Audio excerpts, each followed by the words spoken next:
Good morning, good afternoon, good evening to wherever you are in the world. Welcome to RCI Mondays, where you find us at the British Masters Round 4 at Snetterton in Norfolk. As always, we have 1 hour of the most British GT3 racing coming to you today. I'm your lead commentator for tonight, John Dalton, and alongside me in the booth isn't Ryan Gill as we thought it would be. It is once again Jesse Lee. Welcome, Jesse. Hello, John. Hello, everybody at home. You absolutely can't get rid of me, can you? No, I love this British Masters Championship. We're at Snetterton today. It's going to be one of those interesting races.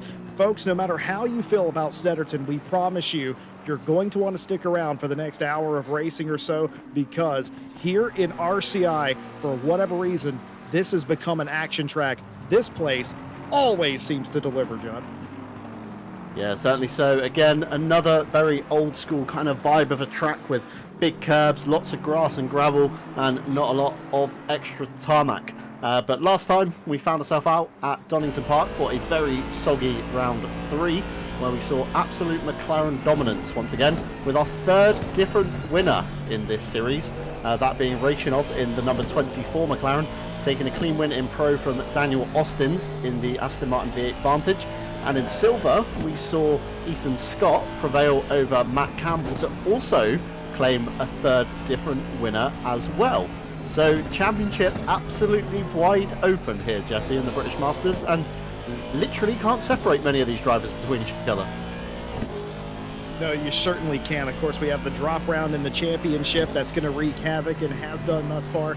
Little separation in the pro class. The high silver class, you've got a little bit of daylight, but Tom Shipston can't get lackluster at all. He's got to come out here and run his best 3 races in the final 3, because there's several cars that are just as quick behind them. It just seems it's gone Tom's way thus far. But like you said, in the pro class, it's anybody's guess. Yeah, I was looking at the championship standings just before we came into this round, Jesse, and the top 3 drivers in Pro are within 6 points of each other, with second and third being tied on points. And the same in the silver class, second and third again are tied on points. But as you said, Tom Shipston has to really keep up his pace that he has been showing us all year so far. Great silver driver, always puts on a great drive, even when his qualifying didn't go quite to plan last time out of Donington. He pulled himself back from that and meandered his way up the field to take a very solid finish and a nice haul of championship points. As we come to the end of practice, a few drivers still out setting their times. And looking up and down the list, we have 2 McLarens at the top again, Jesse, but Aston's looking very competitive as well, with Van der Linden and Daniel Austins creeping up there in 3rd and 4th. Yeah, it's close. It's always close. A little bit of separation out in front. Strange that we normally see that in practice and qualifying. The number 1 driver usually has a little bit of daylight, but it's a veritable log jam behind them as per usual, and this is all completely consistent with what we see around here. You're also going to see quite a few invalidations here in qualifying as well, John, as everybody's going to go for it. There's not going to be set a banker lap and then go for it. They're going to be going for it from the jump, simply because it's one of those tracks where a decent lap really gets you nowhere. you'll be a second or so down with the real fast laps. Well, those will be the moneymaker. You only need one, as they say. Yeah, you truly do only need one lap, Jesse, and one lap is all you need to take that pole position. Snetterton, a very tricky track, very technical, a lot of weird apexes and corners that don't quite make sense to the normal human eye. A few late apexes, a few double apexes, and a few corners with massive commitments. Obviously, the layout has changed ever so slightly over the years, where we see Andy Boardman heading around the Montreal hairpin. Used to be a straight 90-degree right turn onto the back straight and all the way down to the chicane. But now, of course, we do have this infield section, very tight, very technical, and very twisty. So probably going to play into the McLaren quite a lot here. And then I think we're going to see the grunt of the Aston Martin on the straighter bits. But as always, Jesse, we're going to ask the famous question of who is your money on for pole? I think that's a very good question. It could be just about anybody. You would be wise to choose a McLaren, however, and why not the McLaren of Andy Boardman or John Araser? Don't look past Rybecki, though, in the 127 for pole in the high silver class either. I think that is a good option there, but we'll see how it all shakes out. There'll be several cars that I expect that are all going to be quite close. But before we get to talking about who's on pole, you got to find space out there. Nearly all the cars launched out of the pit lane at the same time. Look at this log jam down the Bentley straight. An absolute snake coming down the Bentley straight there, Jesse, and track position is going to be very key here at Snetterton. It is a very technical circuit. Obviously, if the driver ahead gets a bad run out of a corner, it can be, detrimental to your lap if you end up catching him. But speaking of laps, here we are with Andy Boardman in the 66. We're going to ride on board for a lap of this very fast technical circuit. Heading down into turn one, which is Rich's very quick corner, normally down a couple of gears, chuck it in, try and kiss the curb and let it run out wide naturally, but not too wide, because you will find grass on the other side of that curb. Very, very hard braking area now into the Montreal hairpin. Find ourselves turning in almost a double apex. It's going to be a key place for people to pass, and it's going to be an absolute logjam on the opening lap. Into Palmer, very weird corner this one, very weird looking apex on it. Some people tend to hug it quite tight, some take it a little bit later to fire themselves through. Heading down into Agostini, another hard braking section where we see a lot of passes made in the real world. British GT had a few incidents here last season as well. Heading out of here into Hamilton, another corner that's a little bit weird, doesn't quite look as fast as it should be. You do have to slow down, third gear for Andy Boardman there, and all the way down into first for Williams as you want to maximise the exit out of this corner onto the Bentley straight. Going to be key and crucial to get a good run out of here. If you run a little bit wide, big twitch from Andy Boardman there, jumping over the grass, not going to do those Pirelli tyres any good on his opening lap or so he's going to probably be coming into the pits for a fresh set of boots very soon. Heading under the Snetterton bridge, very fast kind of chicane into Brundle and then Nelson immediately after. Again, very high curve on the inside, want to avoid the sausage but not run too wide again as you don't find any extra tarmac. The bomb hole, a very committed corner, very fast, got to be very brave through there, and then dragging it round what feels like the never-ending corner of Coram. Keeping it very tight to the right, you've got to stand the brakes super hard for Murray's coming out onto the main straight. Got to maximise another clean exit here. This is a very, very long drag down to the first corner as Andy Boardman is our first man to cross the line and ends up setting a 1 minute 47.4 as the benchmark, Jesse. Yeah, it sure is, and I think that will be beaten quite easily, though it wasn't by Kumpu and Araser. I thought that Boardman made a couple of mistakes there, getting through Augies and Williams corners like that, and that will lend itself to some of the other drivers. But just as I say, that shows what I know. Nobody able to beat the Greased Weasel racing driver at this time. Rybecki does come through and was briefly the quickest in high silver. Jake Boswell comes through and is quickest, not before Fox comes through in the 314 to take the honors as one of those cars going way off the racetrack there. Shipston, your championship leader in high silver, has everything to lose here today, but isn't losing time in qualifying. An excellent job. Something else, John, we haven't talked about. We don't usually talk about this. It's less of a problem than it used to be in ACC, but tire pressure loss. Going over the curbs, damaging the tires, and losing tire pressure. That will always be an issue here at Snetterton.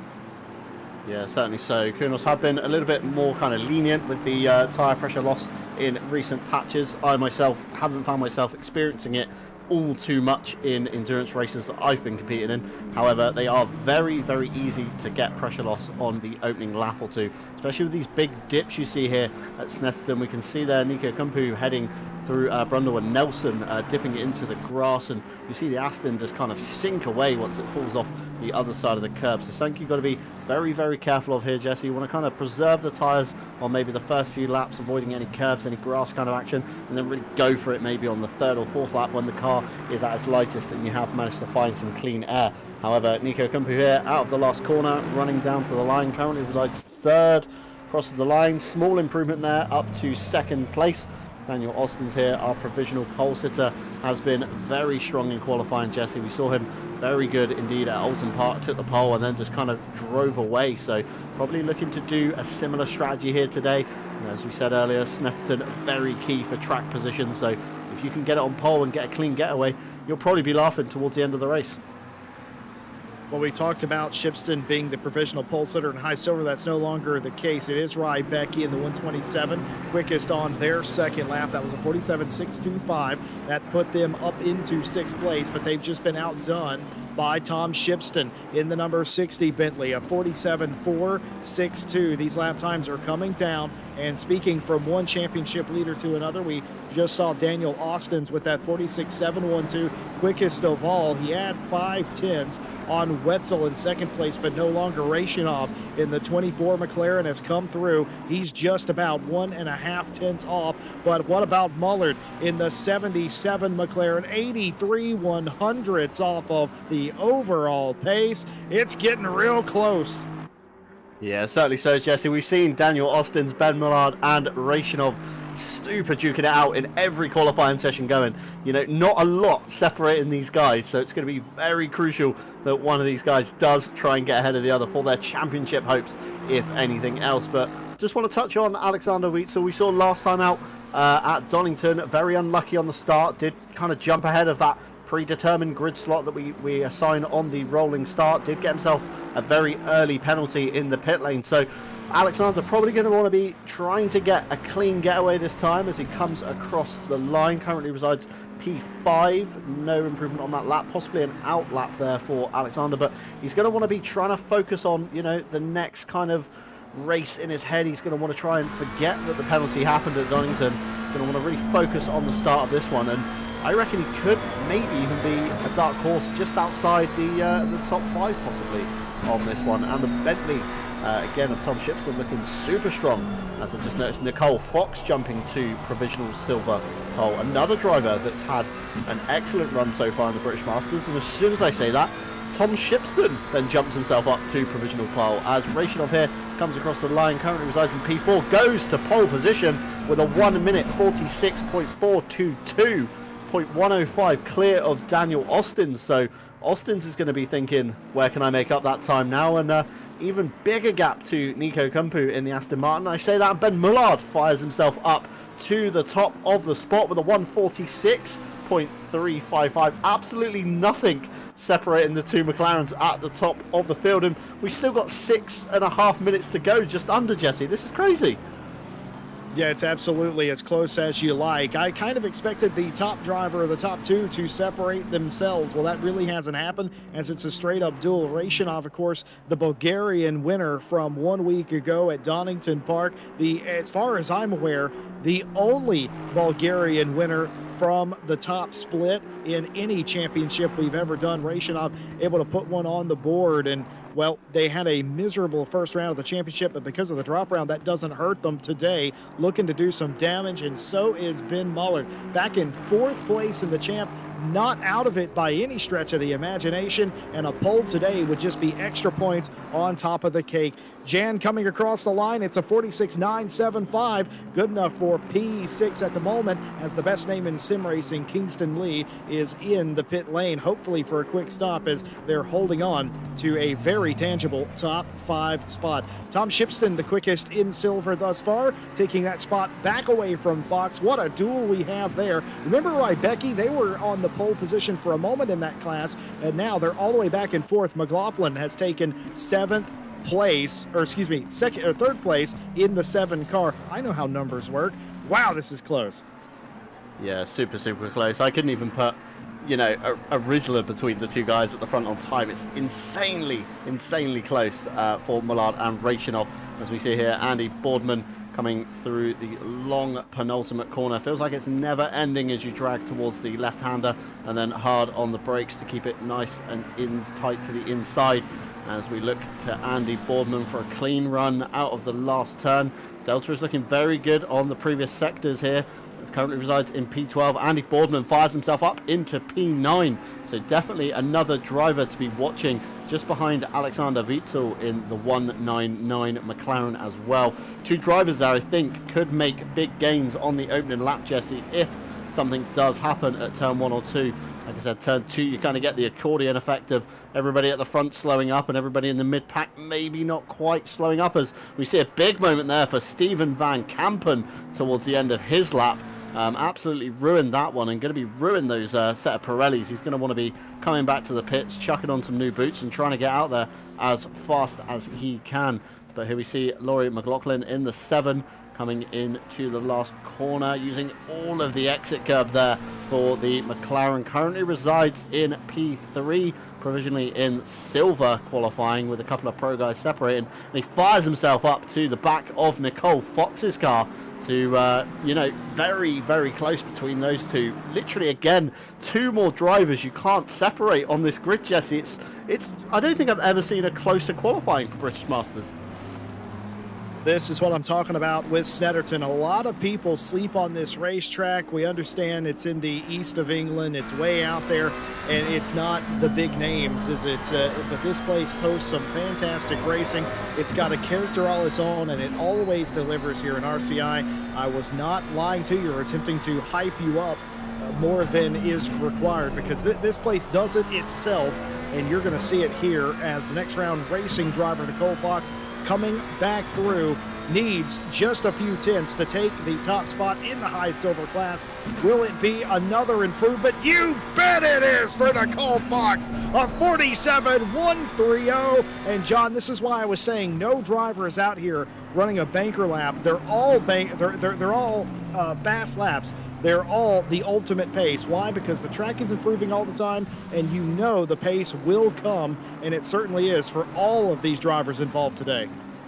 Yeah, absolutely crazy stuff. These guys are finding literally every tenth of a second they can on their rivals just to get that extra slot on the grid ahead. You look at Nicole Fox there briefly for a moment. She's managed to stick herself ahead of a pro car to separate herself from Tom Shipston in the number 60 Bentley, but still 2 minutes to go in qualifying. Depending on when you've crossed the line, you know, you've still got another time for a couple more laps. Stephen Van Kampen here in the 35, a driver that we're not too used to seeing this far down, Jesse, so possibly playing it a little bit too risky in this qualifying and not quite getting, like you say, that banker lap, just wanting to go for that all-out lap. And speaking of which, he fires himself up into P8 with a fantastic lap there. Again, very marginal separation between himself, Jordan Daly and Alexander Witzel. So if these guys keep this consistency up for the whole hour, we're going to see fights up and down the grid here today. It's going to be a fantastic round, I think, Jesse. Yeah, it sure will, and that was massive by Van Kampen to get that lap time out of the doldrums and into the top 10. Now, keep in mind, if he picks up half a second, which I think he's capable of in this Aston, that will counterpult him into P4 straight away. That's just how close it is. If he can find an extra 2/1000ths of a second, he'll get past Jordan Daly for P7.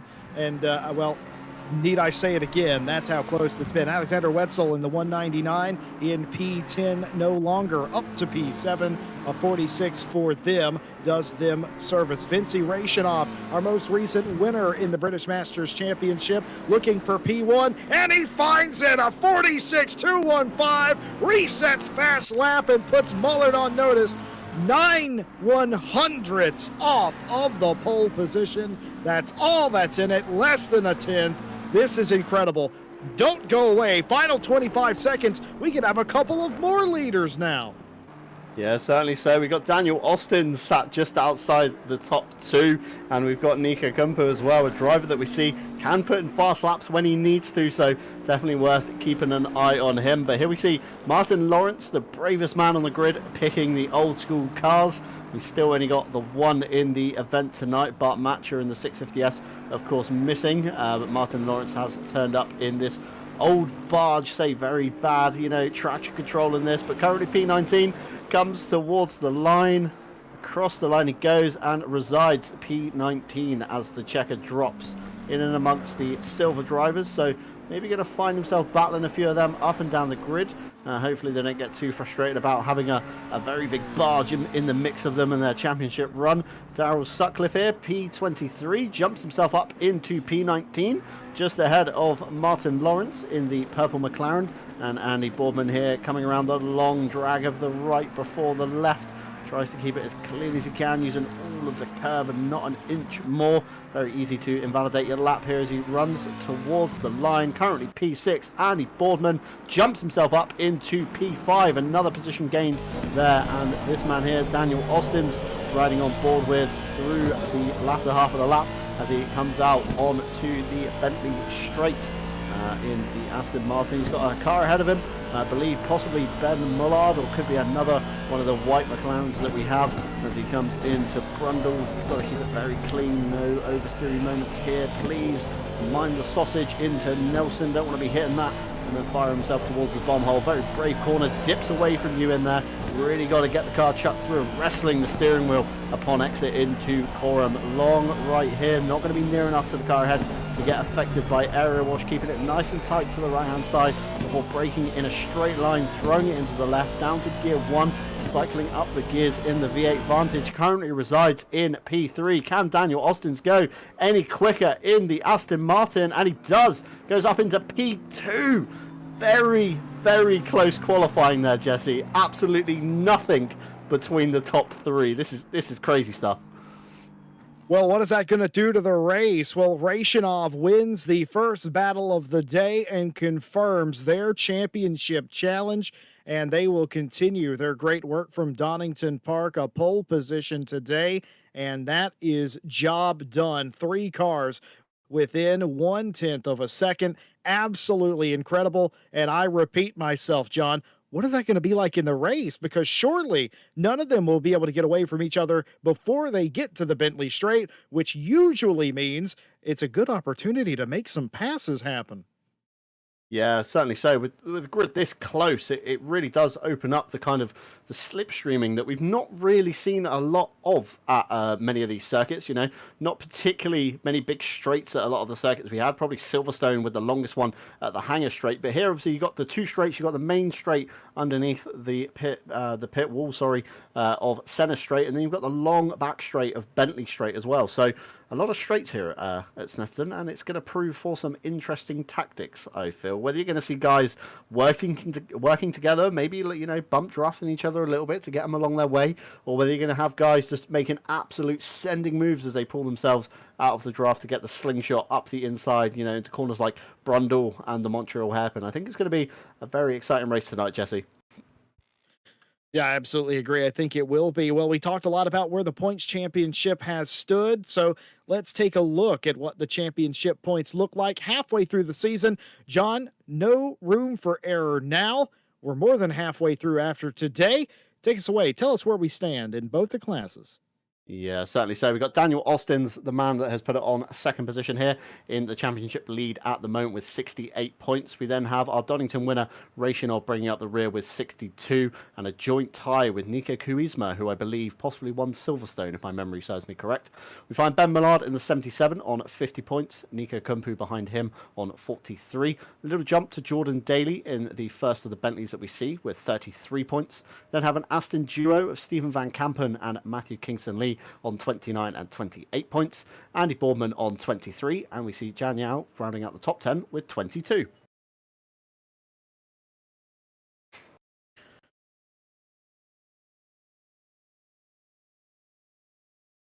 Heading on to page 2, we see the man whose name me and Jesse can't agree on with King Meiji on 15 points. We then see John Eraser in the 699 with 14 points. Martin Lawrence, first of the old school cars we see, with 12 points. Kudos to him for even getting 12 points in that machine. And then we see Alexander Witzel on 11. Justin van der Linden we see on 0 points. And everybody else with a dash has signed out of the championship. Can't help but notice you said his name a third different way now. Either way, the best first name in sim racing there. Completely mixing it up, Jesse, as we move over to the silver standings with Tom Shipston taking a more dominant lead here in the Bentley on 71. We see Ethan Scott, I believe, last time winner out at Donington with 54. We then see Rybecki in the other Bentley on 54 as well. So we have a joint drop in second and third in silver and pro. Laurie McLaughlin in the McLaren with 42. We then see Nicole Fox, somebody who's qualified very high but doesn't seem to have much luck in the race on 26. Joint with her is Roskam with another 26 in an Aston Martin. George Kwiatkowski, the most least sounding Scottish name, on 24 points. We then see the number 37 of Niels Jun on 24. We then see Bart Matcher in the 650S, another of the old school machine there, with 22 points in P9, and Alan Knight with 10 points. Alan Knight with 13 points in P10. And moving on to page 2, we see Darryl Sutcliffe with 12 points. We see Les Stevenson, our very own staff member, with 11. And then we see a few drivers with 0 points, including the 123, the 47, the 330, and the 527. And then anybody else with a dash against their name has unfortunately signed out.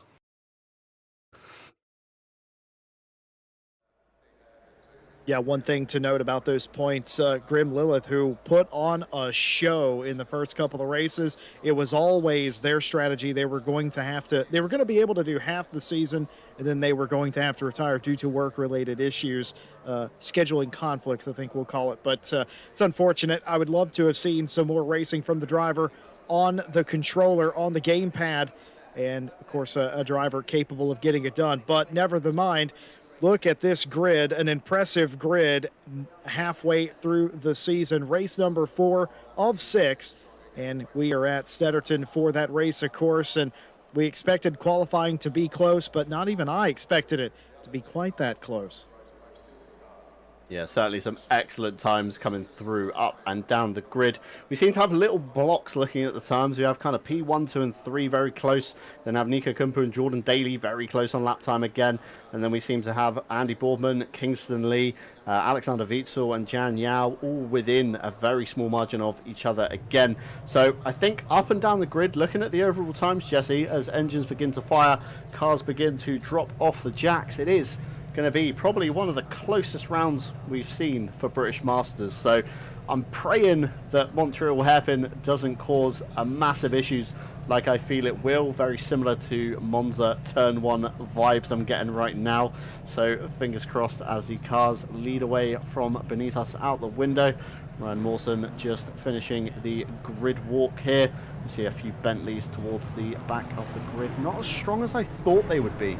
Jordan Daly being our highest placed Bentley in P5, and then the next one we're not seeing until Tom Shipston in P12 as the CMR liveried Bentley of, I believe, Jacob Boswell in the 47 tonight heads away, and we see there Martin Lawrence in the old school Bentley as Ryan Mawson darts out of the way before he gets run over towards the pit wall. Snetterton boarding there with the Assetto Corsa logo over the gantry. And this man here, Nico Kumpu, Jesse, we have seen him struggle a little bit in the British Masters, maybe not gelling quite as well with the Aston as we thought, but with a shot at P4 being very close to the front runners, could he potentially be the spanner in the works for these guys? We know the top 3 are super close on lap time with Nico Kumpu just outside, but if they make a mistake or start tripping over each other, Jesse, Nico is going to be there to really capitalize on some positions. No, you're absolutely right. Talk about Kumpu and how they started the championship with a podium, and then it just hasn't been there for them, has it? Their best finish a top 5, and of course they'll rather like to forget what happened at Donington a week ago. So all that considered, never look past Nico Kumpu, because that's whenever the driver is at their most dangerous, whenever you're not paying attention or not crediting them. And Kumpu, surely, they've already done it once this season, getting onto the podium. They'll certainly be capable of doing it here, looking quite strong. as so many of the front runners are. It's a classic trap race, though, John, isn't it? Because you maybe qualify out front, you get nice and confident, but this racetrack, like you said, it invites contact up through turn 2 with Montreal and turn 3 Palmer. Those will be some of your hot spots, and of course, I don't need to tell you about what happens at the end of the Bentley Straight. I think we're all very aware of that as well. The other big issue that we tend to have here is drive-through penalties due to track limits. Yeah, very easy to catch at track limits. You know, just as you go past the curb, you find yourself instantly on grass, and sometimes GT3 machinery can be very hard to drag themselves off the grass. I mean, famous kind of corner always springs to mind is the Alton Park second chicane. As you come out, got the massive raised curb. As soon as you dip into that grass, it's impossible to get yourself over the curb again back onto the tarmac. So very similar here with a lot of steep curbs at Alton. We see there just in the background the sausage curb on the inside of Nelson. If you end up going too wide through Brundle with your opponent and one of you ends up climbing that sausage, again, it could be detrimental to both of you, of one jumping over the other, as cars are beginning to form up too wide around Coram. Very tricky corner to get right on race pace. But as we start to bunch up, Daniel Austin's on the outside there. We see Nico Kumpu slightly out of position in the middle of the pack. Wants to get himself back over to driver's left before he picks up a penalty towards the start gantry. Daniel Austin's a little bit far back, wants to accelerate very quickly out of the last corner to drag himself level with Ray Becky, our pole sitter, with the bright green sunstrip across the front of his McLaren. We head towards the start gantry now, waiting for the green flag to wave and jinking each other, accelerating, slowing down again. It's going to be very close. Daniel Austin wants to maximize as much of the grid as he can. As we go green here, we see the McLaren of Rybecki on the, Rachanov on the inside in towards turn 1, still side by side. Daniel Austin fires it around the outside. Very brave move indeed on cold tires. Caught Rachanov maybe sleeping there. Didn't expect Austin to go around the outside. As we head into Montreal now, everybody bunching up. Be very, very careful of the car ahead of you. Try not to get your elbows out too wide, as we see Tom Shipston there on the outside that then becomes the inside for Matthew Kingston Lee into Palmer's, and Tom Shipston playing it very cautiously there, almost allowing Matthew Kingston Lee to go around the outside before trying to use the grunt of the Bentley up towards Agostini to make a pass on the inside, and Shipston thinks twice and backs out of that one, allowing Kingston Lee, as we see a little concertina up ahead. I believe that's Nico Kumpu possibly with Andy Boardman. Nico Kumpu dropping a few places there to Jordan Daly in the Bentley ahead. A little bit of a gap forming up here. I wonder if Nico Kumpu possibly made some kind of mistake, as we see him run a little bit deep again into the Williams section. Coming out towards the Bentley Straight, you're going to be wanting to try and drag away from your partner here, as Andy Boardman looking very racy up behind Nico Kumpu. But as far as I can see, only one car possibly tangled up in an incident at the start. But other than that, Jesse, looking fairly clean. I believe Jake Boswell possibly having a little bit of a tangling at the start. Yeah, that was just about the cleanest start we've seen here in quite some time. The 47 off the back of the pack and some shuffling going on. I did notice the best name in sim racing might have not had the best start in the world. They were laying off the car in front of them, and I wonder if Van Kampen and the rest of them caught them napping, if only just for a second. Shipston leads in the high silver class over McLaughlin and Rybecki, and I don't even know where Fox has gone. I don't even see them. And I wonder if Fox is the one that got tangled up with the 47 car. That's only speculation at this point, of course, because we didn't see exactly what happened. Nevertheless, Kingston Lee continuing to race very hard for the 8th place position, trying to go around Van Kampen, gives a jink to the inside, to the outside. Not fooled as Van Kampen this time through Montreal. A couple of cars coming through, and the 47 is in the pit lane. The pit window open, of course. Some very early takers indeed. Yeah, Jake Boswell there getting caught up in an incident on lap 1 somewhere. Not quite found it in the replay archive yet, but Jake jumping into the pit lane at the first opportunity to give himself some nice clean air to get a very good run indeed. As I did see another yellow flag towards the end of the lap last time by in sector 3. I believe it was Knight and Van der Linde coming to a tangle. and obviously Nicole Fox in the 314 way out of position to where she qualified. But this man here, Martin Lawrence, trying to find a way up the inside of John Aracer. Two very good drivers here, say not quite used to maybe the machinery they're driving, as we see Martin Lawrence on the right side of the car here, heading down onto the Bentley straight. Maybe not the latest Bentley straight. We see John Aracer ahead there, trying to break the slipstream of the Bentley behind the McLaren and leaving Martin Lawrence to take the outside line into Brundle, which then could become the inside line into Nelson if you're brave enough, but unfortunately not. Martin Lawrence slotting back in behind John Aracer, but I don't think this battle's over yet. These guys obviously in the pro category. John Aracer very far down on where we normally see him, the Swiss driver in the 699. Usually used to seeing him just tickling the back of the top 10, but he's got a big load of silvers ahead of him if he does want to make up a position in Class 2. Jan Yao in the 48 Aston we just saw coming through the front of the shot there. But yeah, Martin Lawrence, very quick driver and very hard to pedal this Bentley. So you see him gain a lot on corner entry on John Aracer there. Not something I thought the old school Bentley would do. I thought that, you know, the grunt of the old school Bentley would pull itself alongside the McLaren. I didn't really think it would be a cornering machine here. Well, I've been in contact with Martin Lawrence. I think he's made his point very clear over the last several weeks. Just been completely frustrated with the Bentley. He's had some incredibly harsh words, none of which that I can repeat on this broadcast, in pertaining to the Bentley.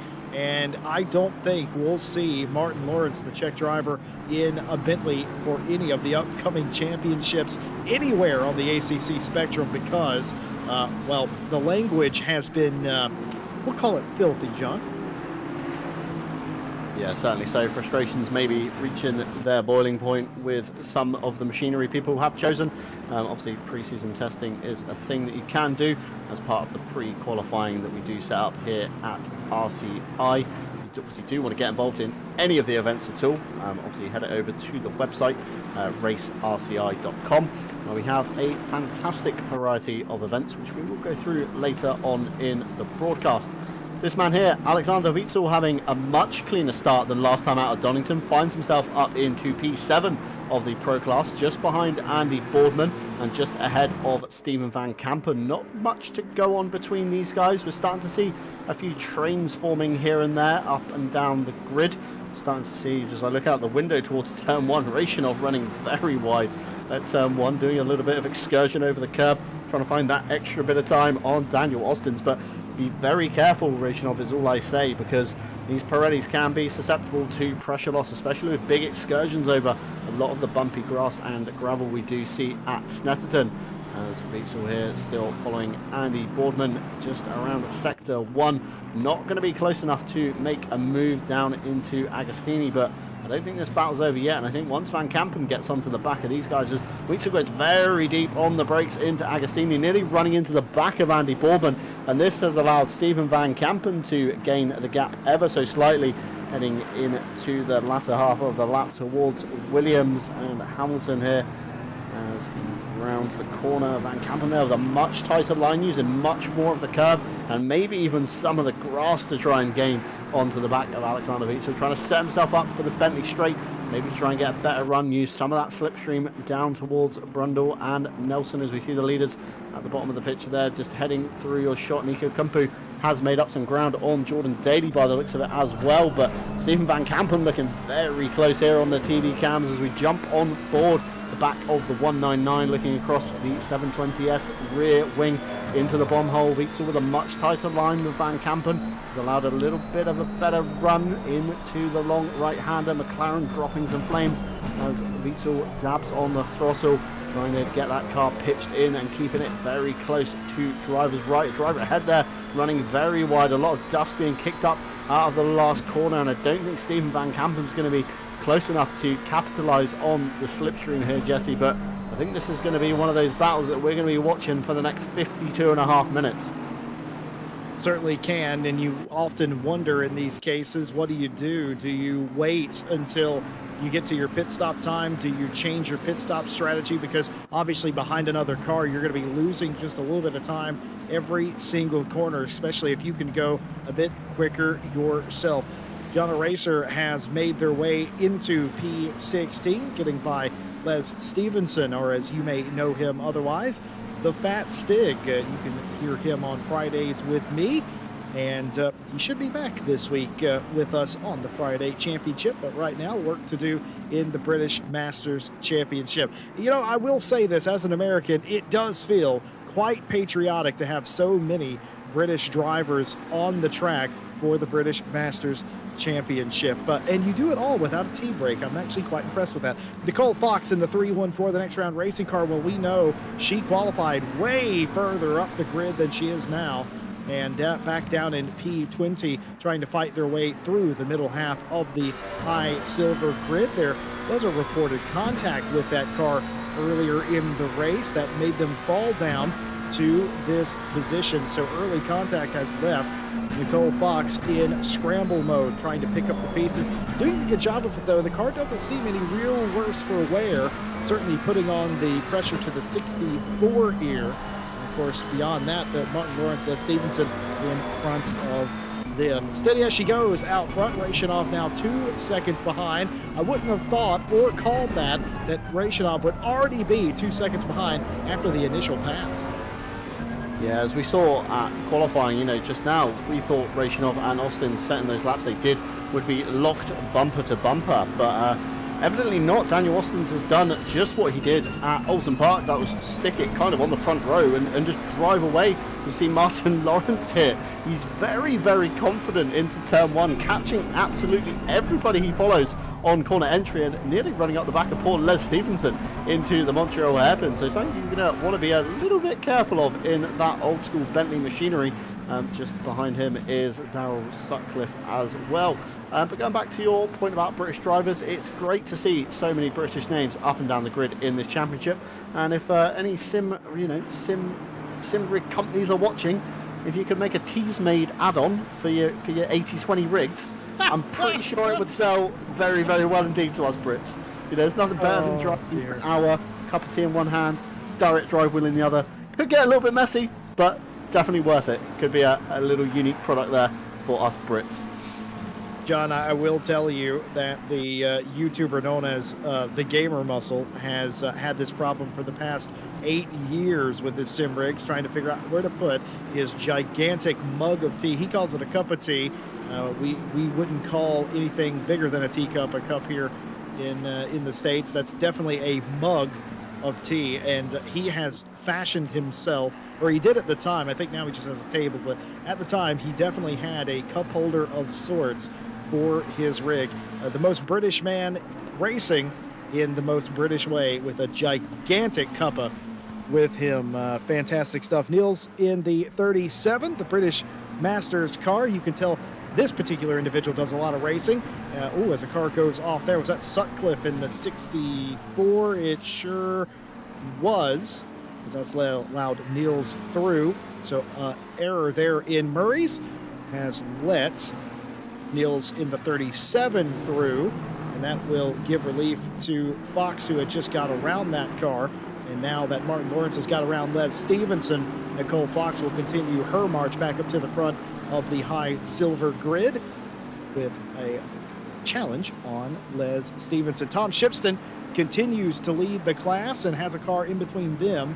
That's Yan in between him and McLaughlin in the number 7 car.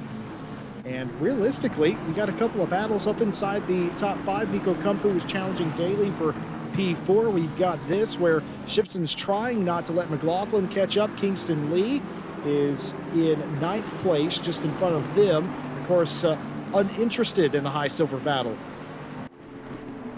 Yeah, certainly so. Shipston is, absolutely trying to walk away with the silver class here, tucking right onto the back of Matthew Kingston Lee. Probably not really wanting to pass him, as we see there Stephen Van Kampen ahead again, having a massive moment out of Nelson's. We saw it in qualifying. Something possibly not quite right with the Aston, or the way he's attacking that corner. This has allowed Shipston to catch up to the back of him. As I was saying, if you were Shipston, you almost, want to sit behind Kingston Lee, get some of the draft, really get a move on with him, not make a move, and kind of work together to try and progress your way away from McLaughlin in the number 7. And we see there just in the back of the shot, darting in the back of this train in the white McLaren behind Jan Yau's very colourful Aston Martin. And Tom Shipston's going to maybe want to get past Van Kampen now. He's seen himself make a mistake once, and if Van Kampen starts battling with Kingston Lee like here into the Montreal hairpin, it's really going to slow up Shipston, and Shipston gets dealt the outside line by Jan Yao there, and this allows them side by side into the next corner of Palmer's. But we see in the back there that number 7 McLaren getting very close indeed. If he's not careful, Tom Shipston is going to find himself under fire from not only the Aston of Jan, but also Laurie McLaughlin in the back there. Number 7 tucking up behind the Aston into the hairpin of Agostini.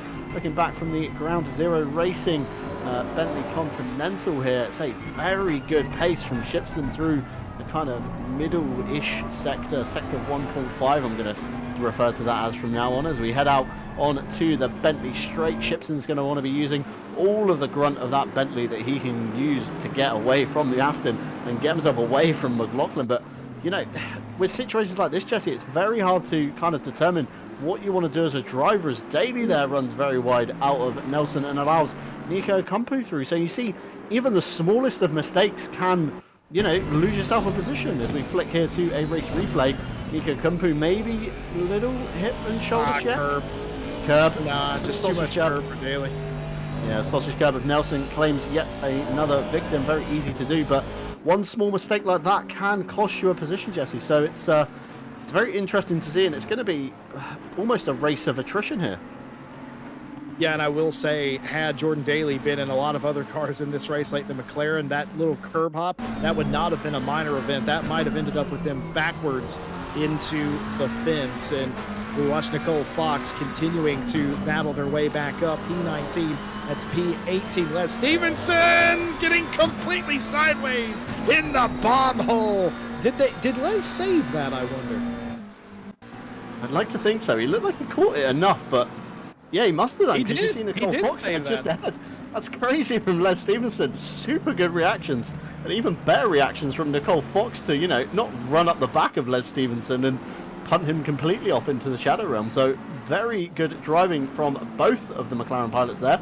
And speaking of McLaren pilots, we see 2 more here. Ethan Scott and John Aracer, I believe, into Agostini going side by side. Both drivers being maybe a little bit too respectful there. Sorry, not John Aracer. This is George Kwiatkowski on this one. But I believe that is Ethan Scott ahead.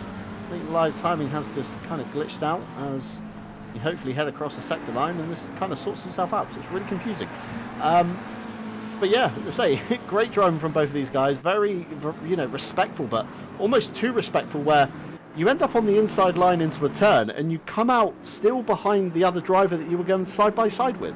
So you really want to almost not get your elbows out and barge into people, but you want to be squeezing and trying to make the most of every opportunity you can get here in this 1 hour sprint race. As we see these guys here, Nico Kumpu and Jordan Daly, only a couple of laps ago were the other way around until Jordan Daly clipped the extra sausage curb at Nelson and now finds himself looking at the back of Nico Kumpu's V8 Vantage into turn 1. Again, the Bentley, another car where you sit on the right hand side, one of the only ones in the game, as Daly gets a great run through turn 1 there, and Nico Kumpu sees it and jinks to the right to go defensive, and Daly all over the inside sausage curb, but too much curb there for Daly, sends himself sideways. And we see here in the background now Andy Boardman in the red McLaren looking to maybe capitalize on Daly's mistakes. I think Daly's going to have to stay away from the curbs, because it's the second time he's found himself venturing up one and coming out of a corner sideways and losing a lot of ground, Jesse. Well, Jordan Daly will learn at some point that the inside curb, the raised curbs, are not his friend. That's the second time, 2 different places on the circuit, obviously, where he's got up and over the curb, and he's been able to catch it both times to his credit and defense. But you don't want to make a habit out of that, especially I expected Kumpu, because Kumpu caught Daly, and I expected Nico Kumpu to drive away. That just really hadn't happened. Speaking of which, we got interesting things going on in the top two. Daniel Austins, who took the lead into turn one and hasn't really looked back. Well, he had a 2-second gap on Rachinov, but Rachinov was right behind Austins. And also, Rachinov took the Speed Juice fastest lap of the race award, of course.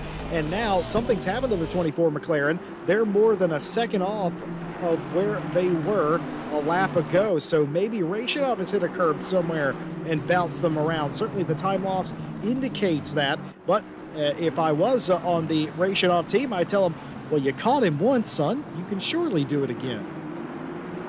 Yeah, certainly so. I mean, if you're having tyre troubles, it is something very tricky. You have to try and get around, whether you decide to, come in and throw yourself out in the midst of the traffic, or whether you just try and nurse it and just, avoid the curbs. And maybe the curbs are your racing line, so you find that super hard to do. Muscle memory is a big thing that all of these drivers in the top of their game have. They know exactly how much to turn that wheel, exactly which apex to hit, and exactly where to brake for every corner. What we see here, two cars in the same shot now. Daniel Austins has had a big chunk taken out by Rachinov. Rachinov, of course, with the fastest lap, the little purple indicator next to his name showing you that for the broadcast at home. And I believe I can see a slower car ahead as well, Jesse, of Jake Boswell in the Bentley. So could this again play into Rachinov's favour? If Austins catches the Bentley into Coram, there's only one real line around Coram, and that's on the inside. You're not going around the outside of anybody into Coram. And if Jake is a little bit slower than Austins and Rachinov is a little bit faster than Austins, this could prove a little bit detrimental coming onto the centre straight, as Les Stevenson here comes under fire from the old fart club car of Alan Knight in the 970. Alan Knight, again, a driver who hasn't had the best of runs in the championship, but I'm sure he is just here for the fun of it at this point. And it's always great to see, even in these championships where, we've got a pro and a silver category, we still find fights up and down the grid. It's not just one person streaking away from another and everybody sitting in this no man's land zone. Even down at the P20 here, we have a battle, Jesse. This is great.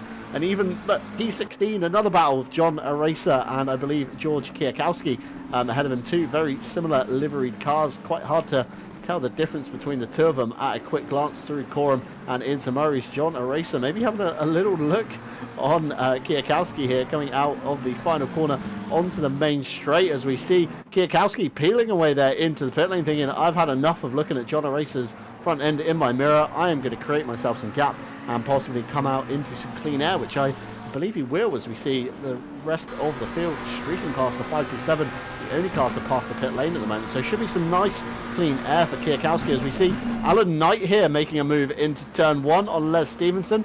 Les giving him the inside and Alan slipping through before the second kink. Is the move back on for Montreal. Les Stevenson looks to the inside, he thinks about it, but maybe thinks the better of it and allows Alan Knight to take away a P19 overall, which is essentially about P6 or 7 in class, I believe. But flipping back to the front here, Stephen Van Kampen still finds himself in a sandwich between Matthew Kingston-Lee and Tom Shipston, using a lot of the extra grass there. Stephen Van Kampen's going to have to be very careful indeed. But speaking of closing gaps, here we have Austins and Rachinov now very close to each other with a slower car ahead. As we see, Nicole Fox has just pinged up a 15-second penalty, possibly something to do with the opening lap, Jesse. Certainly could have done. And let's take a look at the penalty report. Welcome in our live stewards who are with us on this Monday and every Monday. Man, they sure packed them in the stewards box. And with how busy they've been, I think it might have been warranted. Will Stevenson, as per usual on Mondays, handing out the slips of paper to us in the box. And they go a little something like this. Lap 1, turn 1. No further action between the 77 and the 256. Lap 1, turn 1, 15-second penalty for the 314, misjudging the corner and collecting John Aracer's 699. Penalty reduced due to more time loss than the 699. Ergo, the position was sort of forfeited back after the contact, pseudo given back if you will. And additionally, on lap 1, turn 1, a stop and go 10 for car 699, losing control of their car, failing to hold brakes, taking out the 612 and the 47. Well, that's what happened to Boswell. Also, lap 1, turn 1, racing incident between the 127 and the 7. They're going to still keep coming, John. I'll keep you updated. Yeah, I don't think the Steward's incidents are over yet, as we see a replay here. I believe John Racer possibly having a little bit of elbows out racing. Was that Kiyakowski's car? Possibly one of the two there, down into the Montreal hairpin. John Racer there into the pits to serve the stop-go 10. He will, of course, have to take another trip through pit lane to clear off his mandatory stop. However, if you want to slice off the action that we have here at RCI with live stewards and obviously the broadcast in Split 1, you can of course sign up to any of our events over at racerci.com. Monday, as you know, we're watching it now, the British Masters. Wednesday has been wrapped up for the rookies until Wednesday the 29th, when we begin a new team championship with an 80-minute race, teams of 2. Sign-ups and pre-qualifying are now open for that one, so if you like the sound of that, head on over to the website. On Thursday, the championship rolls into round 2 at Paul Ricard, where our Friday drivers have just departed. And speaking of our Friday drivers, they head from France to Belgium for their final round of Zolder. And of course, Saturday night this weekend, we have round 4 of Night Owl, which heads to the Temple of Speed at Monza. And speaking of Saturdays, on the 25th of this month, we have a 3-hour multi-class event at Donington Park featuring GT3 and GT4 cars. I believe sign-ups are also still open for that one, so if that sounds like your cup of tea, pardon the pun, head over to racerci.com and get involved.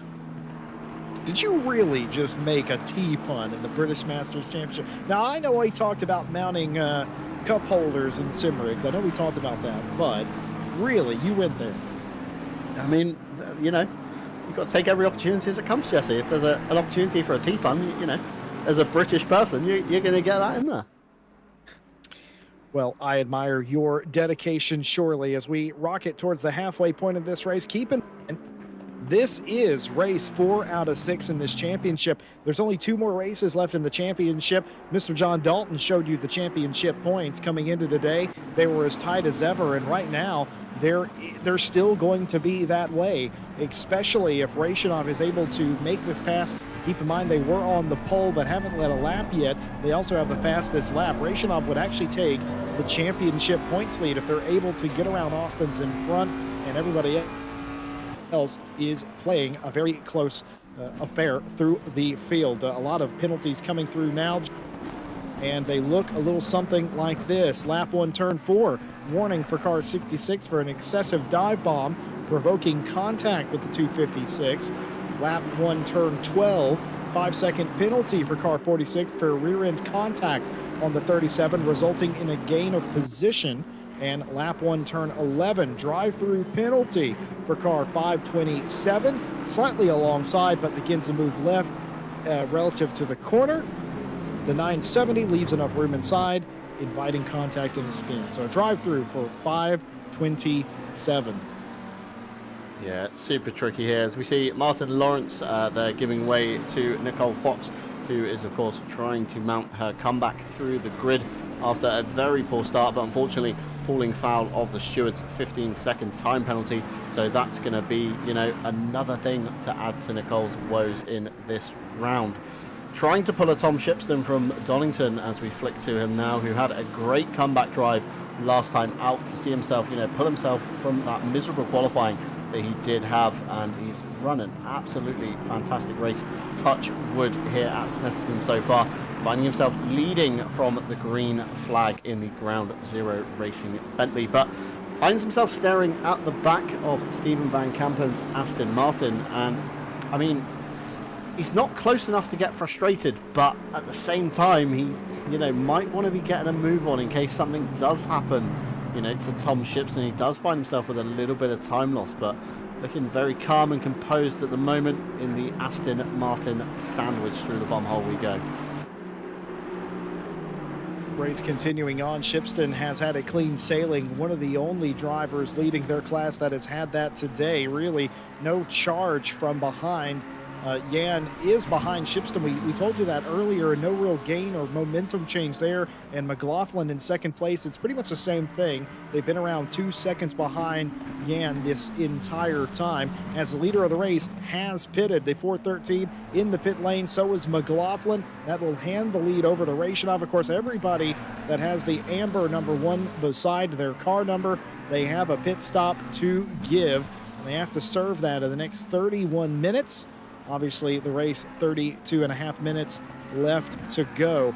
There's been a lot less contact than I would have expected, especially with as many moves as we have seen. We might get ready to see one of these here. Rachanov, of course, has pitted as well. Might have reported that they were leading the race. That was a fallacy. Actually, Ben Mullard is the one leading the race in the 77 McLaren, having to get by Les Stevenson. Les Stevenson has just been passed by just about everybody in the race today. And a bit frustrated by that surely, but hasn't really lost positions relative to what he's fighting for. He's been passed by a lot of cars that are not for position. Andy Boardman in 4th place, the Grease Weasel 66 on the back of Jordan Daly. Daly's going to get sick of this. Hopefully, remember Daly earlier in this very corner hit the curb, goes a little bit wider there, attempting to avoid it. And you got to wonder when a driver like Daly might think about coming in, a car that's lost a couple of positions, now might be the time. Yeah, Daly probably nursing a few pressure losses from a few of the jumps we've seen him make across the sausage curbs as Andy Boardman tries to hunt down the back as it comes past the pit entrance. Neither driver giving up. Still 29 minutes, nearly just over 29 and a half minutes to take your mandatory stop, which is a minimum stop, I believe we're employing here in the British Masters, of 25 seconds. What you choose to do with that 25 seconds is completely up to you, whether you take tyres and cost yourself an additional 5, whether you just sit, take the minimum amount of fuel, stay on the tyres and leave with 5 seconds up on your opponents is another move you could make. However, it is all going to sort itself out eventually when the top 14 remaining do pit, as we see Andy Boardman not close enough to make a move down into Agostini. Great passing place though, very wide, you can go very late on the brakes and fire up the inside. Daly there using all of the exit curb that he can without catching track limits. And speaking of track limits, Jesse, I'm very surprised we haven't seen any penalties yet because of the commentator about to happen. Yeah, I'd be very careful saying stuff like that, John.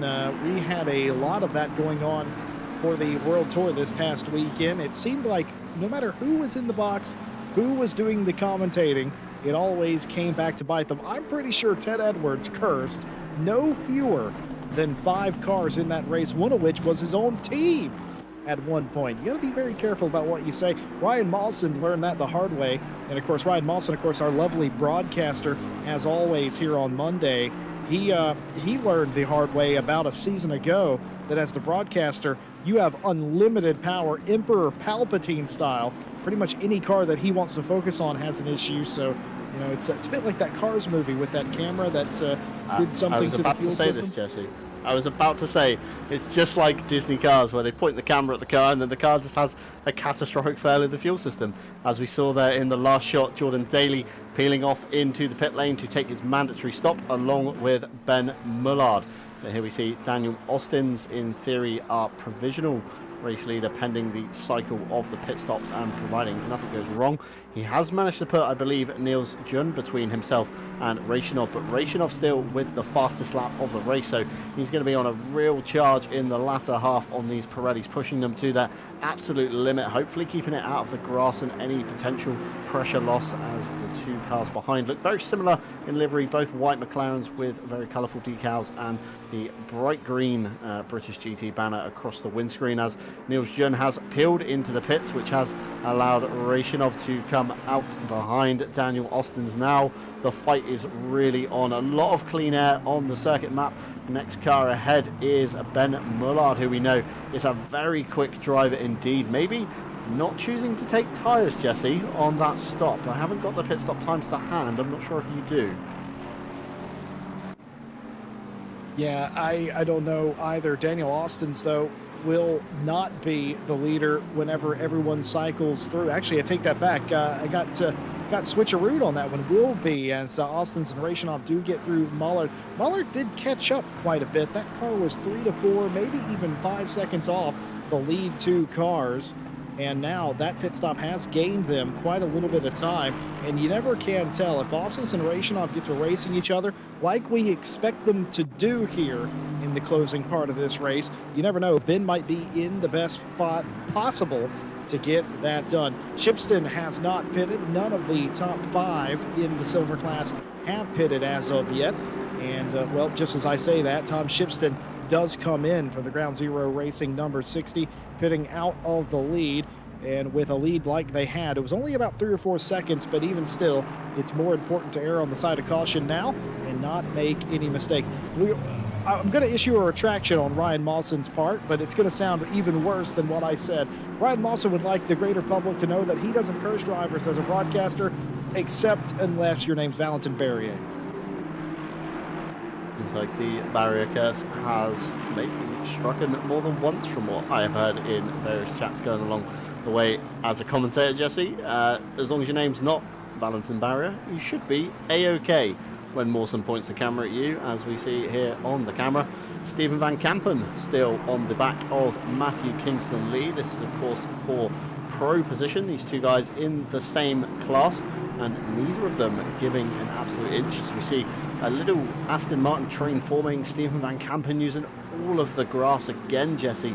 These Pirellis are probably going to be screaming at him coming up to the 35-minute mark on these opening set of tyres. Probably not going to be in the best condition, especially after that slide he had coming out of Nelson as he comes in to Brundle. Not close enough, as we see Martin Lawrence here leaving the pits in that Bentley, cutting right over to the racing lane, taking no time to waste, as we see the Bentley train now forming here with, I believe,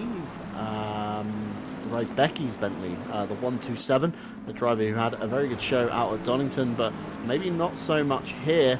But again, there is always time for a comeback. Obviously, cars ahead can make mistakes, and you know, you've just got to be close enough to capitalise, as George Kwiatkowski is just ahead of them. Nico Kumpu into the pit lane from P3, and Alexander Witzel follows him from P5. Stephen Van Kampen, P6, also comes into the lane, so we're seeing a lot of pit stop action here, and Andy Boardman then becomes our provisional race leader for the Greased Weasel 66 car. Well, Andy Boardman continues to lead the race. The question will be, when will they pit? The top 8 have yet to do a pit stop, and just as I say that, about half of those cars are in. Kumpu, Wetzel, Van Kampen, Scott, and Fox all in. Of course, Fox had that 15-second penalty in the 3-1-4. And how they got that, we described to you earlier. Additional penalties on lap 2 and beyond. A racing incident between the 612 and the 699. A drive-through for car 699, taking out the 612, position not returned. And I believe that's the second penalty for the 699. They got to stop and go 10 earlier, and now a drive-through. It's gone horribly wrong for John Araser. I think we could all agree. Racing incident between the 314 and the 37, racing incident between the 64 and the 314, and a racing incident between the 46 and the 37. A lot of little contacts, but a few major incidents in this one. Yeah, quite a lot of, tangling up and down the field, and something we don't like to see here at RCI, but unfortunately it does happen. We are all human and we only make mistakes, but it's how you learn from those mistakes that is the key thing on this one. Penalties being handed out, of course, from our live stewards watching along in the booth just next to us, and not a job I would like to be doing for some of these incidents. It's not always clear cut as it makes out to be. We see one replay, we think we know how it went down, and then the stewards take a look at the various onboards and angles that they have. As speaking of angles here, Les Stevenson coming under fire from Nico Kumpu down into Brundle, giving up the inside there, allowing Nico to go through and continue his charge. Obviously, these guys not fighting for class position. Nico Kumpu is, of course, a pro driver, and Les Stevenson down in the silver category. But nevertheless, still two very good drivers indeed, understanding racecraft there. Les not wanting to hold up Nico, and obviously not wanting to watch his mirrors all the time, seeing where that Aston's going to jink itself up the inside, and then you look away 1 minute, go to turn in, and all of a sudden he's 5 fired it up the inside from an absolute mile back. So very smart driving from those two guys, allowing each other to get on with their race. Of course, Les Stevenson still with a pit stop to make, which I believe he has come into clear as we see him there slipping down the board from P10. Still Bentley on Bentley action here with Rybecki and Lawrence, neither driver giving each other that little bit of room as we come down into the last corner. Martin Lawrence looking very good on the brakes on corner entry, but Rybecki just looking a lot better through the corners. So again, another car that isn't really fighting for honours down this far in the championship at the moment. All silver drivers surround Martin Lawrence in very unfamiliar territory. To see him towards the front of a lot of the season as Rybecki flies off to driver's left, and he's still going. I think he's going to hit the cornfield on the outside there, Jesse. Oh my goodness. Well, we have seen this in races past. It hasn't happened today, but it's a little bit of free landscaping by Rybecki in the 127. Just go ahead and email me the invoice, because my goodness, he makes it nearly halfway to the wall, all the way out there. It's a long old way, but eventually recovers control, and I am surprised today we haven't seen more of that. I think the track conditions are playing into the good handling, the decent handling of the race cars. Usually we come here, there's always some angle. It's either way too cold, way too hot, or raining. Today it's just about perfect. 24 degrees on the track, 19°C. This is brilliant weather, and only barely cloudy out there at all. A light breeze blowing around the circuit. So I wonder if that has lent it to some excellent racing that we've seen. Very little of those spearing offs that we've seen. The only driver yet to pit in the race is the best name in sim racing, Matthew Kingston Lee. Somebody at home's going, well, Jesse, you can't say that. That's being biased. Well, I am biased whenever the best names in sim racing are involved. We've got two of them here. We've got the best last name and the best first name. See, what's the best first name then, Jesse? Well, it's Lee, obviously. That's the best last name, surely, you being Jesse Lee. No. Lee is the best name you can have, I think. I think we're going to go with that. What about Matthew Kingston Lee McGee King McGee? That's the best name you could ever have. Oh, dear, let's not get on this. Alan Knight, the Old Fart Club. By the way, when I think I retire from the Racing Club International, I might join the Old Fart Club. I feel like I'm qualified for that. Look at this around the outside of turn number 1. Alan Knight will not be denied the slingshot move. Fox pinned to the inside. She couldn't stop the move from happening. Position surrendered in class. Well done. Seen a lot of passes around the outside into turn 1 here, Jesse. Very, very surprising that drivers are even trying this, especially Daniel Austin's on lap 1. We saw him drive clean around the outside of Rachanov, like he wasn't even moving almost at some point, as Stephen Van Kampen comes on to the back of Jan Yao in the 48, heading down the Bentley straight, as we see the Bentley in the background of Tom Shipston watching this from the first class seats, as no move is to be made into Brundle, but Van Kampen closing right up into Nelson. We've seen him have some trouble at this corner, looking towards the inside of the bomb hole. That's certainly something you're not going to make stick at all unless your rival gives you that inside line. It's very tricky on the outside of the bomb hole. There's no camber. It doesn't drop in and suck the car through. It just kind of runs you off the road. And looking under the rear diffuser of Jan Yao, we can see a little bit of daylight as Jan does seem to get the better run out of the last turn. Looking back to Tom Shipston's Bentley here, say not close enough probably to make a move, but close enough to maybe benefit a little bit from that slipstream. And Tom Shipston again is probably going to want to just be playing this one safe. Silver class leader and championship leader, going to take a good haul of points away if he can cross the line in this position from Laurie McLaughlin in P7, who is, I believe, quite a way down the road, just exiting out of the Montreal hairpin now. You can see the McLaren as they head into Palmer here.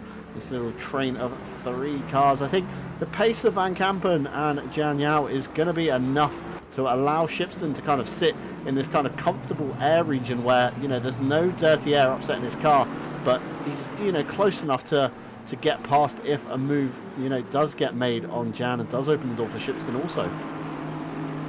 I think that's a very good point. It's when you're in the middle hole here, like Van Kampen is, you would like to think that Shipston behind is not going to make a move. That's not the case. Tom Shipston is going to make a move whenever and if the option is available, regardless of what class you're racing in. Do bear in mind, no overall points in this championship. It's in class only. but even still, Van Kampen knows that Shipston is there. Being very respectful is Shipston, looking a move down the inside. Stephen Van Kampen can't quite get it in there, backs out. Jan will survive through that turn in the lead, but it's getting very tight between these two, fighting over 9th place. A little bit further up the field, Nico Kumpu in the 256 Aston. Looking at the back of Andy Boardman, this for top 5 honors here.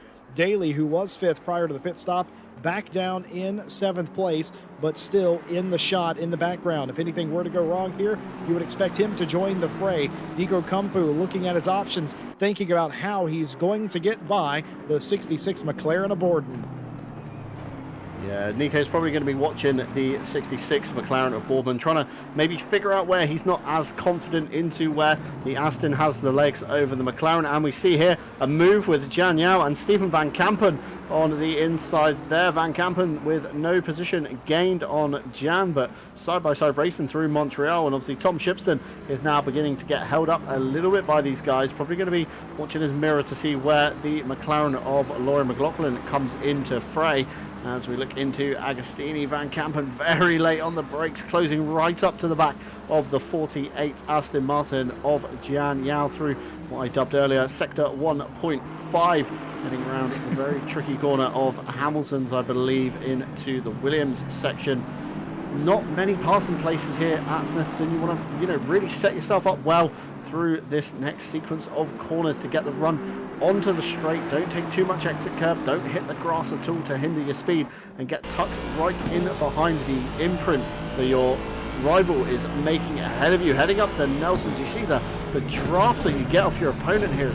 Great, it allows you to close right back up into Brundle and into Nelson. Be careful of the sausage, and Van Kampen again gets an excellent run out of Nelson, but the straight between Nelson and the bomb hole just isn't long enough to draw alongside your rival, so it's kind of a no-go zone. You have to play it really patiently here into the long right winding on the lock. Jan Yao there running a little bit far to the left. Van Kampen keeping it very tight to the right and braking very hard for Murray's as they run out onto the centre straight past the pit entrance, and Van Kampen isn't close enough this time like he was heading down the Bentley straight. So it seems, Jan Yao's a little bit more confident maybe around sectors 1 and 3.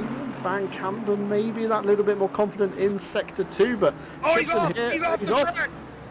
This allows the door open for Van Kampen into Montreal, and side by side once again with Tom Shipston watching on from the right-hand drive Bentley, and Van Kampen just absolutely driving it up the inside of Jan Yao, and off into the distance he goes. But hopefully Jan hasn't got a problem with that car. He did lose a lot of speed on that last lap when he ran wide into the jaws of Shipston now, Jesse.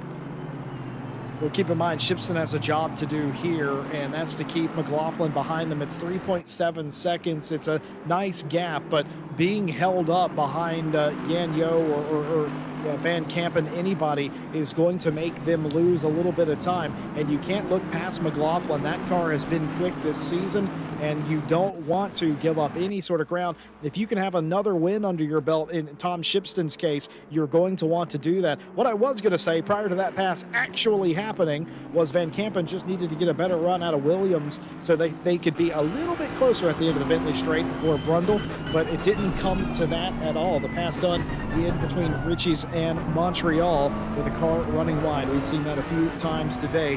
This is the splitter cam of Tom Shipston's car, the Bentley number 60, looking at the back of Jan's 48 Aston, and thought about it a couple of times down before we get to Agostini. Thought about making the pass, wasn't quite close enough again. Tom Shipston's in an unenviable position here, John. Doesn't want to affect the Pro Series race, but knows McLaughlin's catching. In fact, in the last sector alone, made up 3/10. Yeah, certainly so. You're going to be watching the timing board of McLaughlin behind to see how much he's truly gaining while you are stuck behind this Aston Martin in the 48. But like you say, Shipston maybe not wanting to get involved in this fight, but we have seen Stephen Van Kampen absolutely drive away once he got past Jan Yao's 48 Aston. So maybe Shipston feeling like he could do the same. He is looking at every opportunity he gets in the Ground Zero Racing number 60. And coming through here of Palmer. Both cars running that a little bit wide, possibly going to use the Aston slipstream into Agostini. Looks to the inside is the move on Jesse.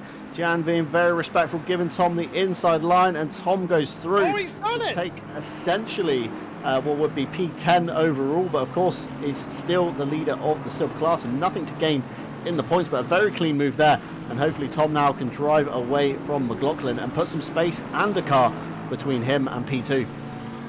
Job done by Shipston. Now my next question is, Yen was very nice and polite about that. Saw Shipston had the run and basically just let him have it. Didn't even really contest that spot. So now what will happen when McLaughlin catches up in the 7? Surely if Shipston was losing time to McLaughlin, now Yan will be backing up McLaughlin. But what will happen? Will you allow the number 7 through whenever a run is given? I don't know, and that could be feast or famine for the driver of the number 7. A little bit more comfortable breathing room for the 7.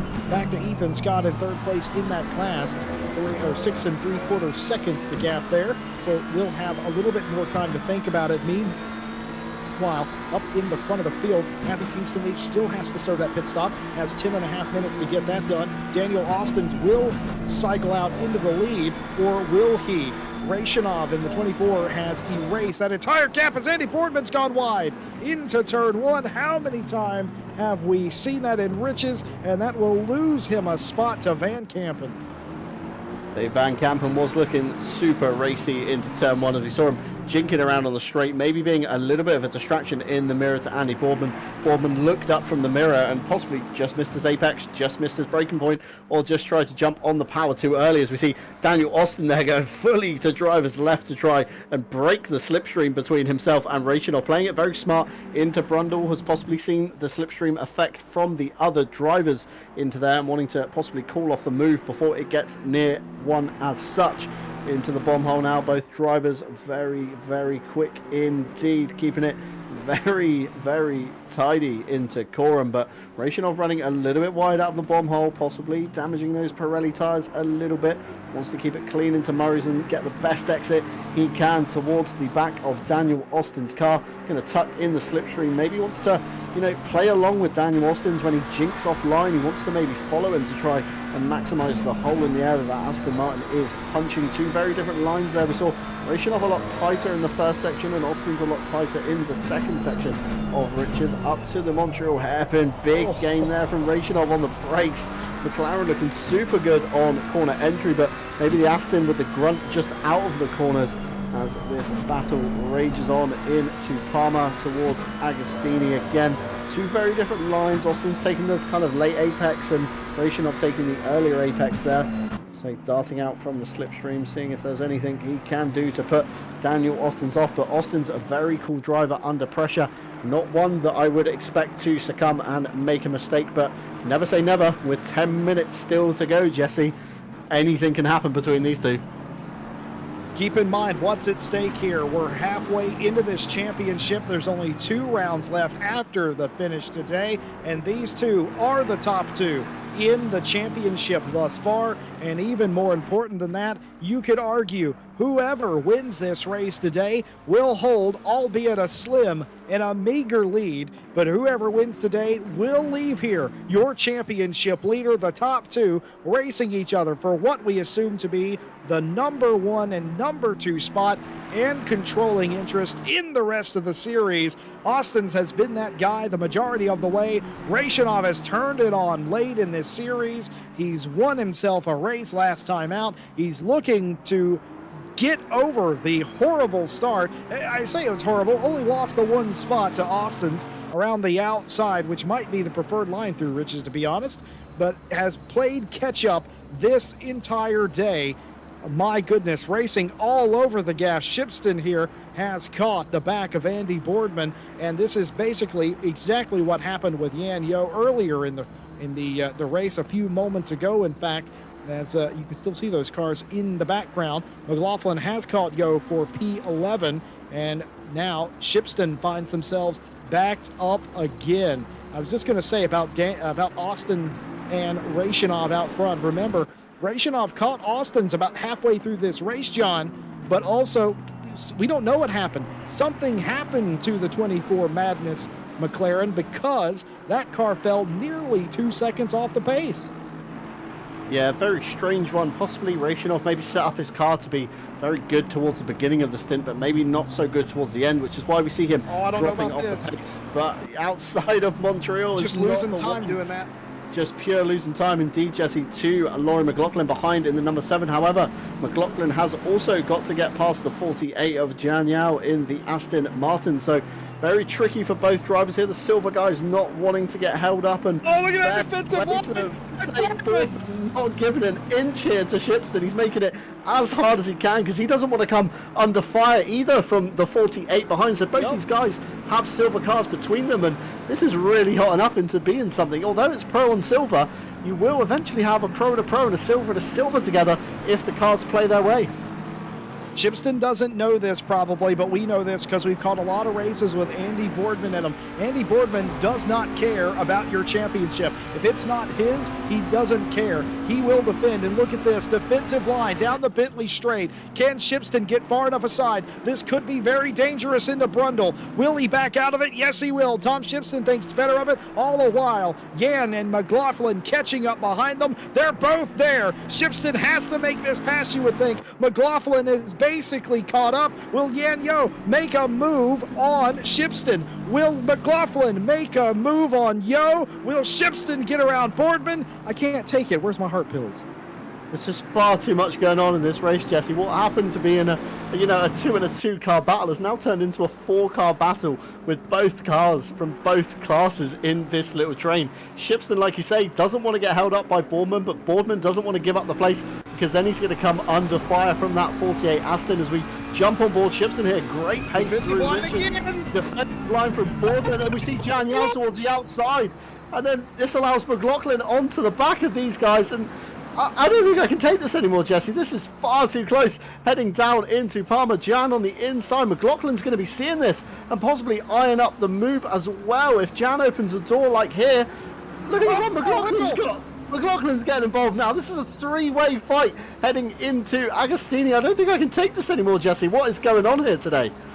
Incredible race. Yan Yo trying to hold on to that spot. Challenge Shipston for a minute. McLaughlin nearly running off the racetrack. Might have almost thought about giving a touch to Yo to let him back on the racetrack. Everything cycles back out to the way it was, but there for a second, you almost thought Yan Yo was going to be able to make the pass on Shipston and slow him down. McLaughlin came to within a car length of getting the spot and the lead in the high silver class. What would a win mean for McLaughlin here? What would a defeat mean for Tom Shipston? Meanwhile, out in front, keep in mind, the top two still basically nose to tail. Here they are going down into turn 1. Just a few laps left to go. Vincey Rachinov, you cannot imagine that Vincey is going to allow this to stand. Chasing 2 consecutive wins and a championship lead. There is no way the driver of the 24 is going to sit here this close and not make a move. Yeah, he's going to have to fire something along the lines of, speaking of firing, and Tom Shipston, sorry, I nearly combined 2 people then, Andy Shipston and Tom Boardman, famous BTCC driver, coming into the last corner, getting my words all muddled up into the centre straight. Lauren McLaughlin here just sitting at the back of these guys, just waiting for something to kind of happen here. But nothing really happening, and guys, concertinaing up into the accordion effect.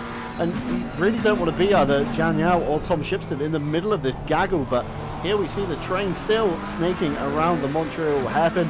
Nobody switching positions, but Tom Shipston really probably wants to get a move on, and I'm surprised he's not started flashing at the back of Andy Boardman's car. And speaking of the back of cars, Rachinov closing right up on the back of Austin, looking towards the outside into Brundle. There's a contact, maybe.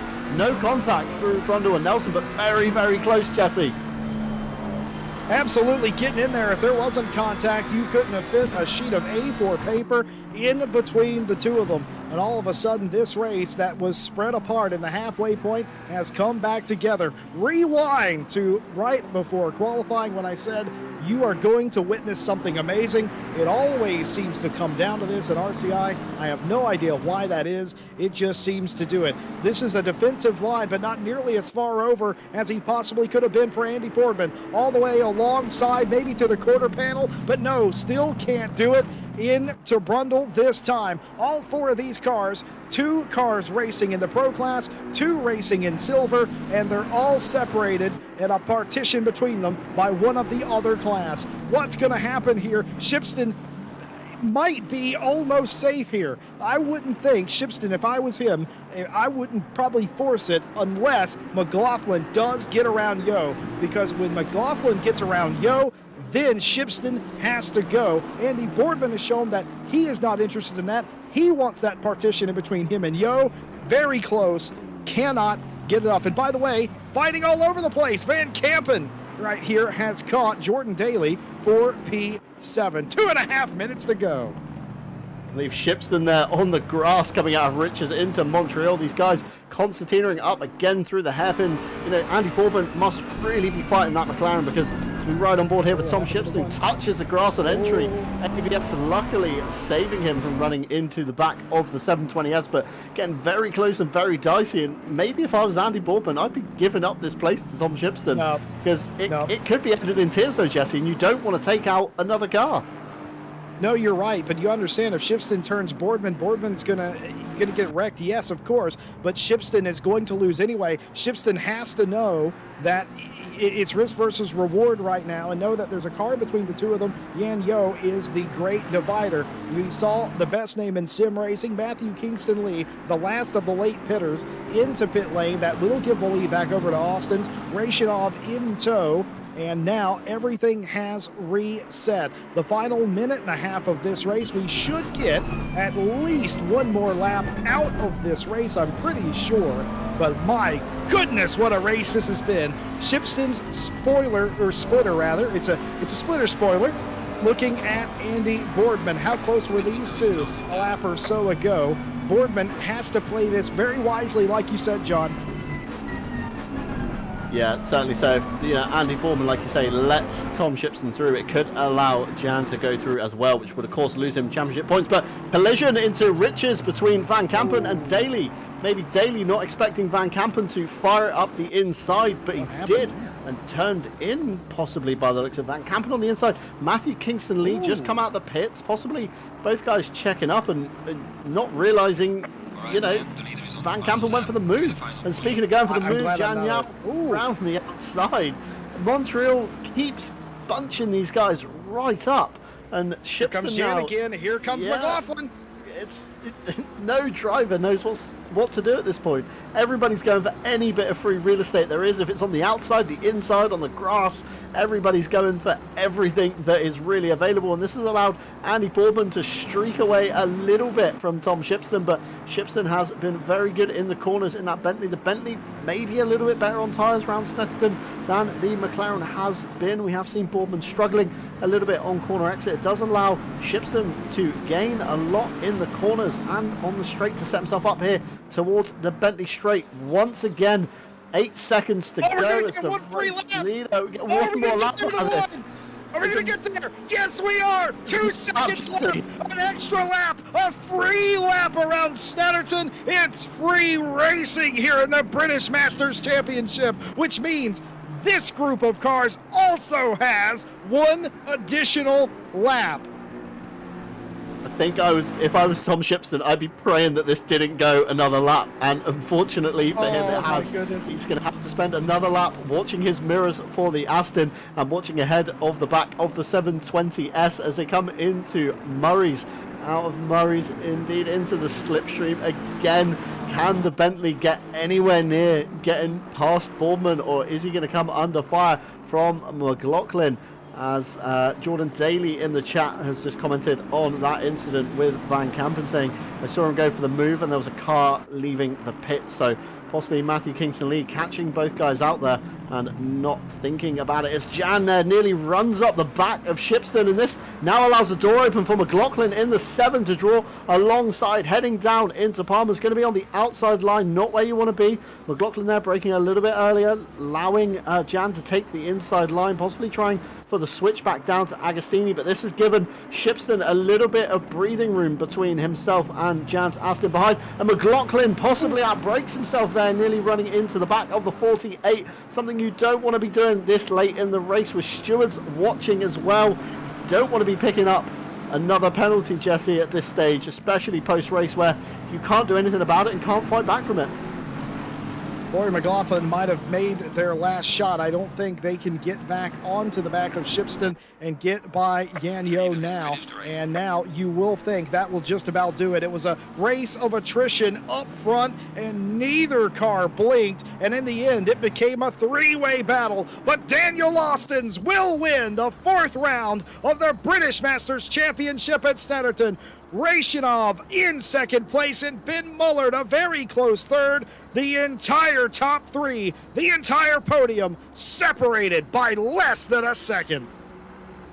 So exciting scenes here, Jesse, and it's not over yet, as Tom Shipston still has a couple more corners to make, breaking into Murray's. The guys bunching up again behind, but none of them giving an inch to one another. Shipston has held on to this train to take the victory in silver, with Laurie McLaughlin a very close 2nd place behind, as Andy Borman goes for the Scandinavian flick into the outside wall in celebratory style for holding off the silver charger of Tom Shipston. But definitely a wonderful race between these 4.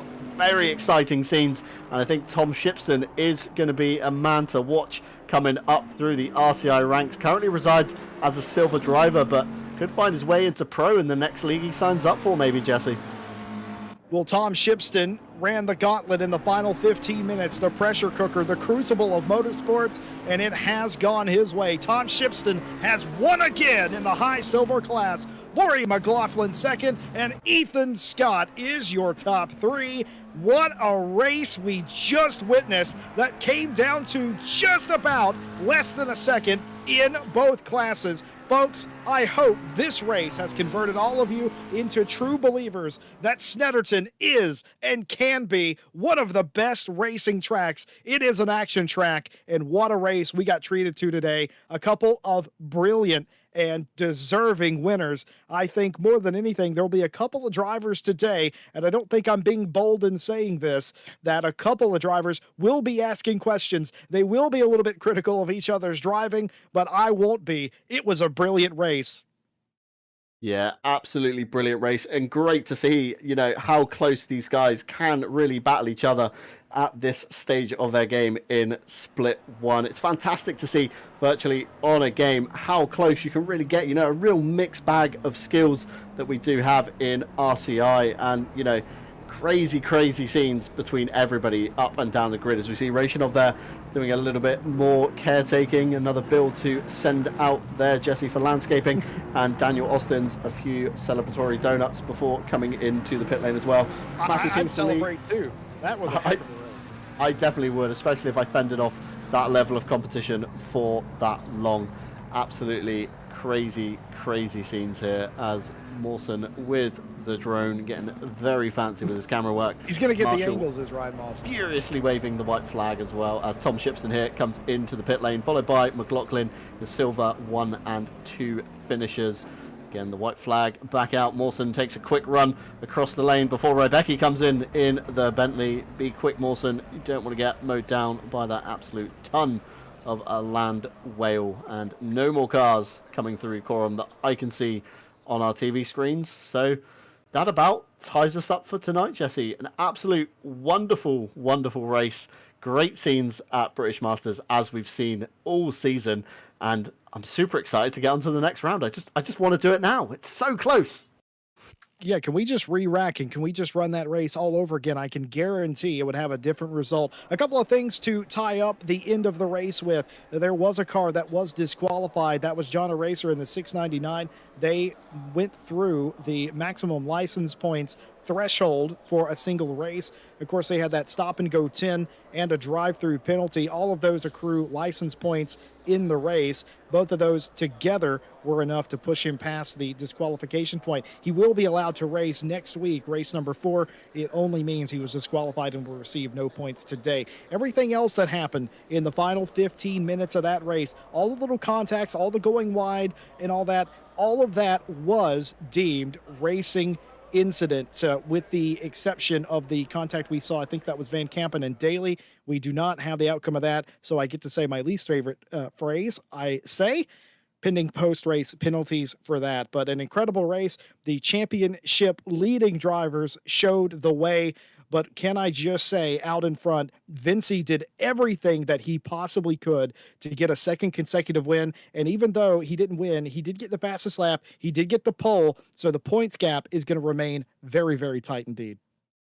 Yeah, some great points on offer there for Rachinov for the fastest lap and the pole in qualifying, but unfortunately could not fend off Daniel Austin's McLaren, who has proven time and time again to be a very strong driver in this championship to contend with. Only half a second separated them at the line when they crossed it, with Ben Mullard bringing up the rear just over a second behind. And obviously, if you and your friend turned up somewhere and you were a second apart, you think we've pretty much arrived at the same time. So super close fighting up and down the grid, as myself and Jesse predicted in qualifying. However, we are going to be wrapping it up for tonight. And before we do, a quick message from our partners, racedepartment.com, your source of sim racing news and mods. AK Informatica for providing our server solutions at RCI. Driver61.com, of course, through RCI, you can get 25% off your driver coaching by using our discount code, which we have a link in the description below, taking you over to driver61.com. Fanatec, your #1 stop for the best sim racing equipment in the market. You can, of course, use our affiliate link in the description, and it won't cost you a single penny, but it does help us with our running costs here at RCI, from everybody, obviously, from the commentators to the broadcasters to the stewards and the servers. Nothing is free in this life, unfortunately. But Sim Racing GP, if you're frustrated of public lobby, something that is free in this life is Sim Racing GP, and you can find quality community-based sim racing over on their website. So if you're finding yourself a little bit frustrated of always getting bashed into in public lobbies, of course, check them out. And of course, you can sign up and qualify for any of our events over here at RCI by visiting our website, racerci.com. But what an exciting race that was, Jesse, with battles up and down the grid and a lot of people that we could barely separate in each class. It was, of course, Daniel Austins who fended off Rachinov and Mullard for a solid win, and Tom Shipston battling with McLaughlin and Ethan Scott in the silver class. So championship still absolutely wide open for these guys, and I am so excited for round 5 next week, which, of course, takes us to Brands Hatch. Another very technical, old-school circuit. Lots of grass, lots of bumps, lots of things to, make mistakes on. It's going to be a very exciting race indeed.